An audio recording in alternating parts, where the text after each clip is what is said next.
मंगल मूर्ति सद्गुरु मिलवें सर्वाधार। मंगलमय मंगल करण विनवो बारंबार। धन्य धन्य सद्गुरु सुखद महिमा कही न जाय। जो कछ कहूँ तुम्हारी कृपा मोते कछु न बसाए। समवेत समादरणीय सज्जन वृंद, आदरणीय माताओं तथा भक्तिमती बहनों,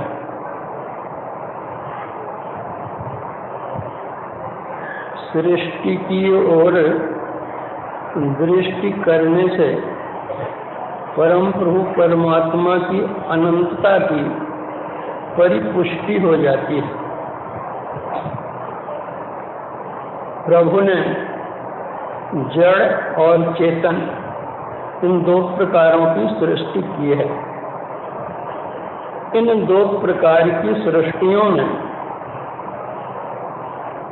अंडज, पिंडज, उष्मज और स्थावर, ये चार खानियां और इसके अंदर 84 लाख प्रकार की योनियों का सृजन किया है। प्रभु कहते हैं,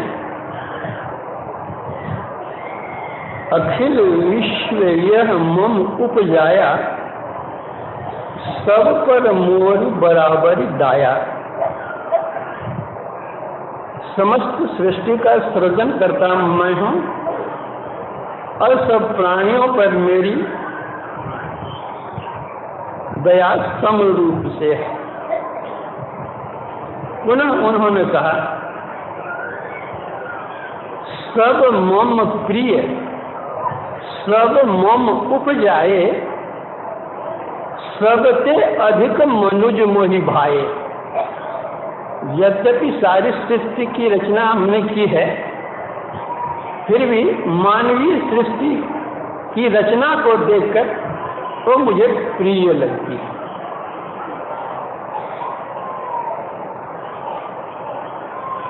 हम देखते हैं कि मानवीय सृष्टि में भी प्रतिदिन लाखों करोड़ों की संख्या में प्रतिदिन लोग जन्म लेते और मरते हैं, किंतु हम उनमें से किसी की भी जयंती या पुण्यतिथि नहीं मनाते। फिर आज वैशाख शुक्ल चतुर्दशी में जिनकी जयंती मनाने के लिए हम लोग जत्र तत्र से यहाँ एकत्र हुए हैं, वे भी तो मानव ही थे। फिर उनमें कौन सी विशेषता रही कि हम लोग एकत्र हुए हैं?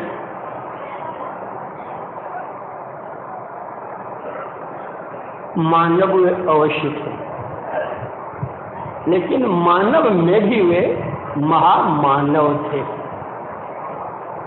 महामानव ही नहीं, वे नर रूप में हरि थे।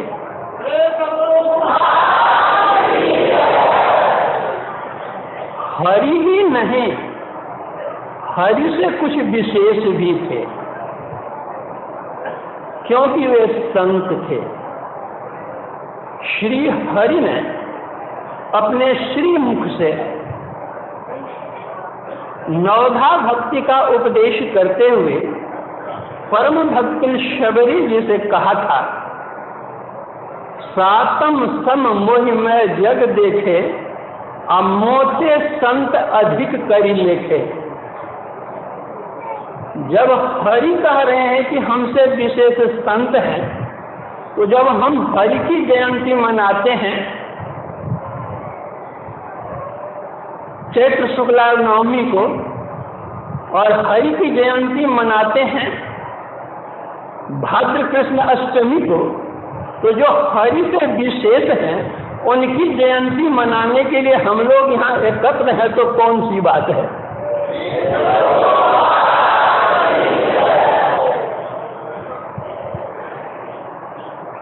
मैं कहना चाहूंगा कि वे संत ही नहीं थे, बल्कि संत से भी एक डेग आगे बढ़े हुए थे। आप कहेंगे सो कैसे?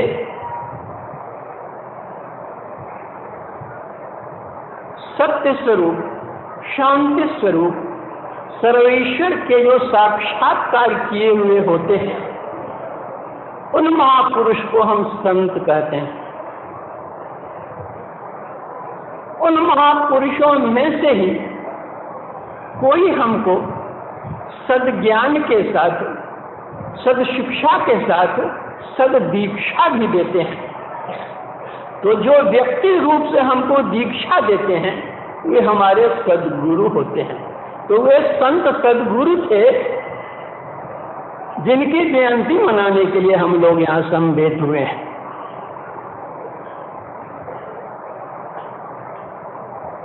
सद्गुरु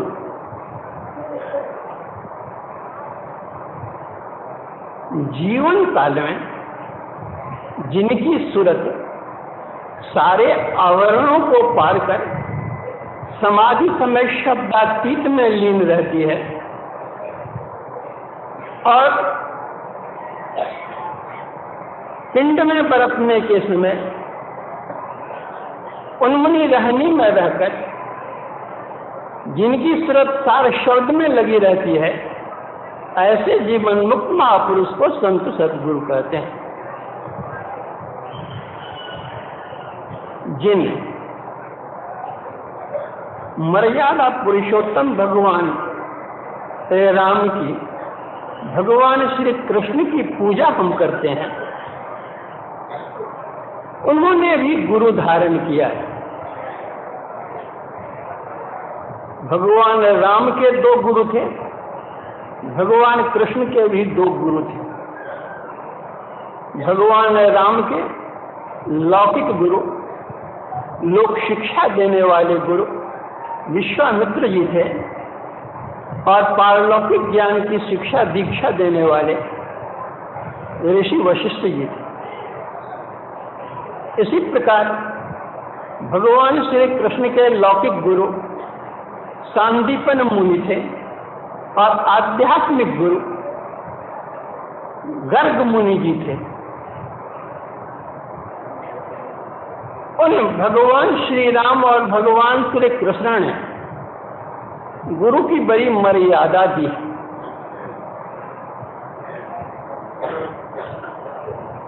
इतनी मर्यादा दी है कि जिससे विशेष बढ़कर के और किसी की मर्यादा नहीं। जब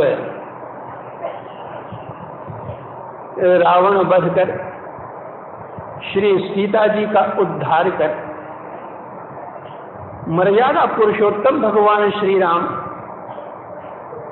अयोध्या वापस आते हैं,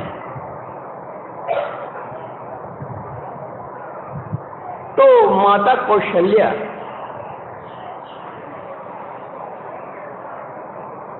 उनको पकड़कर अपनी गोद में बिठा लेते हैं और उनके अंगों को सहलाती हुई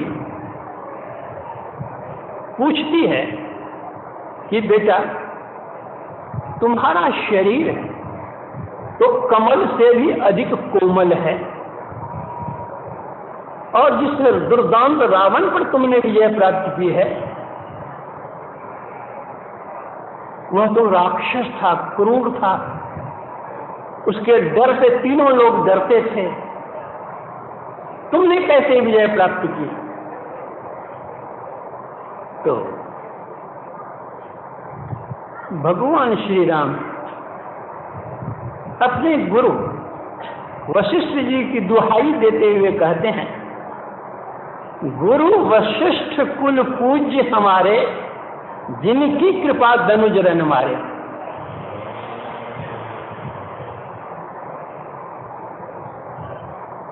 और वशिष्ठ जी का ज्ञान, गर्ग मुनि जी का ज्ञान भारत में रहा है।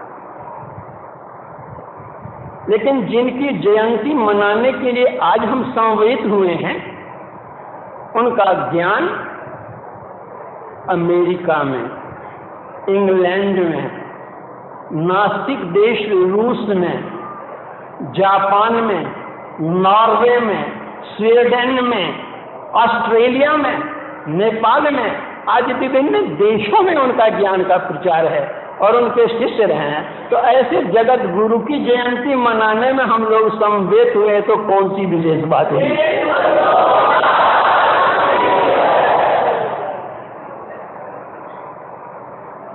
कहते हुए भी तो नर ही थे, नहीं जानने वाले, वास्तव में नर ही थे। लेकिन जरा अब विचार करके देखिए, जितनी नदियां हैं सभी नदियों में जल है और गंगा जी में भी जल ही है। तो क्या गंगा जी की तुलना हम कर सकते हैं किसी नदी से? गंगा जी भी तो नदी ही है और नदियां भी नदी ही है।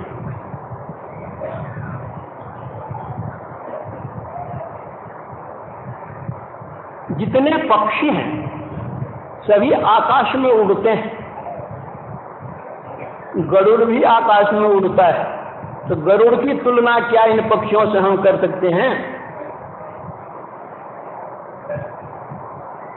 दुनिया में कागों की कमी नहीं है, काग भी पक्षी ही हैं, लेकिन कागभुसुंडी भी पक्षी ही थे जिसके यहाँ भगवान शंकर जाकर के सत्संग करते थे। क्या उन काग से, उन कागभुसुंडी से तुलना की जा सकती है? जितनी गायें हैं सब गाय दूध देती हैं, अब कामधेनु भी दूध देती है। तो क्या कामधेनु की तुलना इन गायों से की जा सकती है? जितने वृक्ष हैं सब वृक्ष फल देते हैं, कल्प वृक्ष भी फल देता है। तो क्या कल्प वृक्ष से तुलना की जा सकती है अन्य वृक्षों की? उसी तरह हमारे गुरुदेव नर रूप में थे, तो क्या सब नर के समान में थे क्या?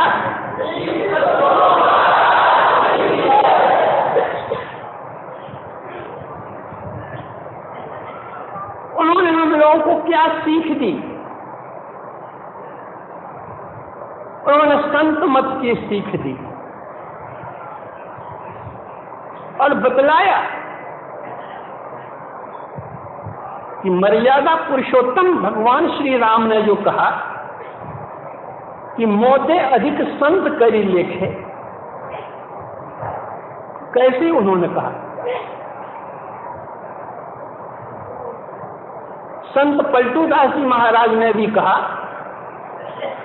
सबसे बड़े हैं संत, दूसरा नाम है, तीजे 10 अवतार तिन्हें पर नाम है, ब्रह्मा विष्णु महेश सकल अवतार हैं, अरे हारे पलटू सबके ऊपर संत मुकुट सरदार है।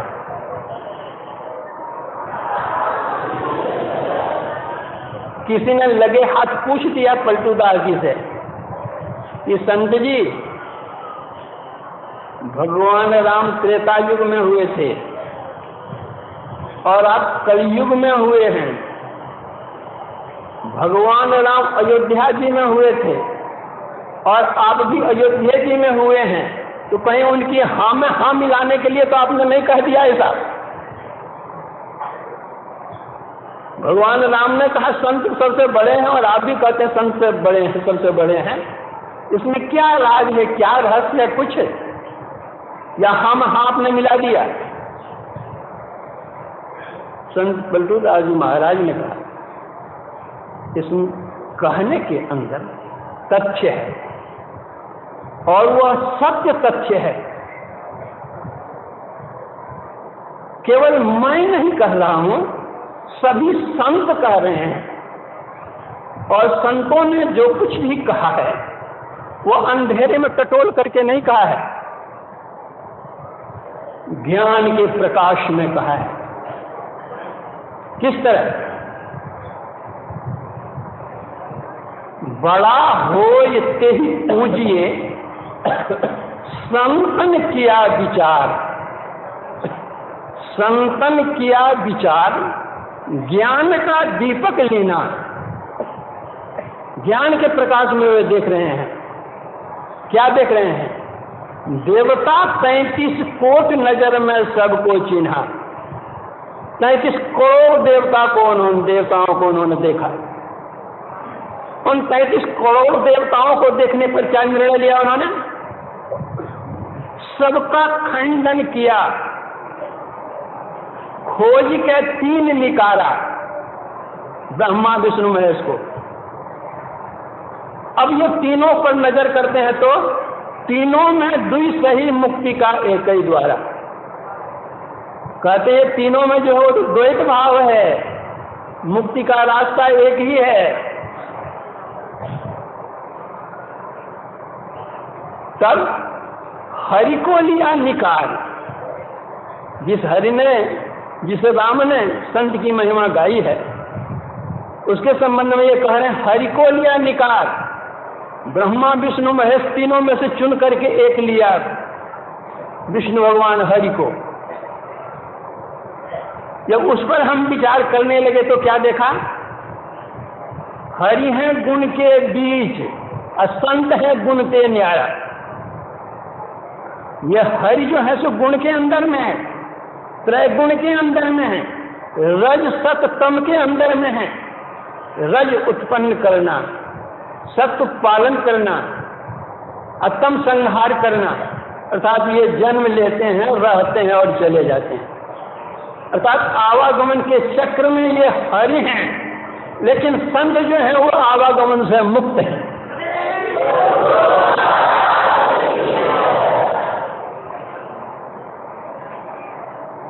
हरि में और संत में और अंतर?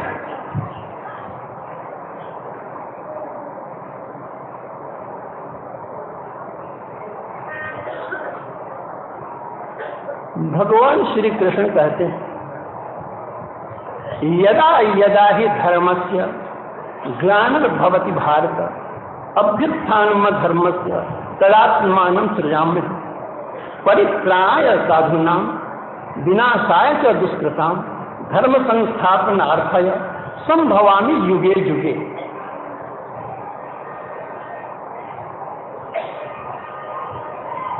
युग युग में मेरा अवतार होता है और उस अवतार का कारण होता है। वह कारण क्या है? जब दुष्ट क्रिया बढ़ जाती है, दुर्जन लोग अधिक बढ़ जाते हैं, सज्जनों को सताने लगते हैं,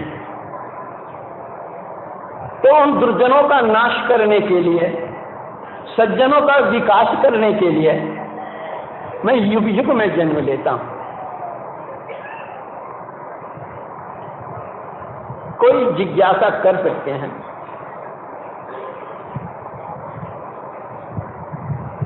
कि सतयुग में ही मच्छ, कच्छ, बराह, नृसिंह, बावन, एक ही युग में तो कई अवतार हो गए, फिर संभवामि युगे युगे कैसे? यहां युगे युगे का अर्थ है समय समय पर। इसका स्पष्टीकरण गोस्वामी तुलसीदास जी महाराज ने किया है। जब जब होय धर्म के हानि, बाढ़ असुर भय अभिमानी, करई अनीति जाय नहीं बरनी, सीधे विप्र धेनु सुर धरनी, तब तब धरि प्रभु विविध शरीरा, हरहि कृपा निधि सज्जन पीरा। भगवान आते हैं, क्या करते हैं? दुष्टों का संहार करते हैं, सज्जनों का उद्धार करते हैं, उपकार करते हैं। लेकिन संत किसी का संहार नहीं करते हैं, मारते काटते नहीं हैं। संत दुष्ट की जो दुष्ट वृत्ति है उसको वो मारते हैं,